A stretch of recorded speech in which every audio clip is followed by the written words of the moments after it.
যে ঘরে একটি সূরা যত বেশি তেলাওয়াত হবে ওই ঘরে আল্লাহ তাআলা তত বেশি রিজিকের ব্যবস্থা করবেন। তাকে রিজিক নিয়ে কোনো টেনশন করতে হবে না। একটা কাঁচা মরিচের জন্য হলেও কারো কাছে যেতে হবে না। এটা বাইহাকি শরীফের 2498 নম্বর হাদিসের ভিতরে রয়েছে। শাহুল ঈমান ইল বাইহাকির ভিতরে রয়েছে 2498 নম্বর হাদিস।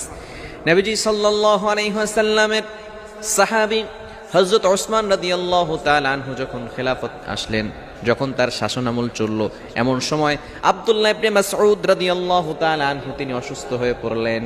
ওসমান রাদিয়াল্লাহু তাআলা আনহু তাকে দেখতে গেলেন। আমরা অনেক সময় মানুষ অসুস্থ হয়ে গেলে দেখতে যাই না। এটা হচ্ছে নবী সাল্লাল্লাহু আলাইহি সাল্লামের আদর্শ, সাহাবায়ে কেরামদের আদর্শ। যখনই কোনো মানুষ অসুস্থ হয়ে যেতেন, আপনার সহপাঠী, আপনার প্রতিবেশী অসুস্থ হয়ে গেলে আপনি তাকে দেখতে যান, তার জন্য কিছু হাদিয়া নিয়ে যান। সে হয়তো অসহায় অবস্থা আছে, চিকিৎসা করাতে পারছে না, আপনি তার কাছে যাবেন। এটাই হচ্ছে সবচেয়ে উত্তম পদ্ধতি এবং এটা হচ্ছে সুন্নাহ পদ্ধতি। ওসমান রাদিয়াল্লাহু তাআলা আনহু আব্দুল্লাহ ইবনে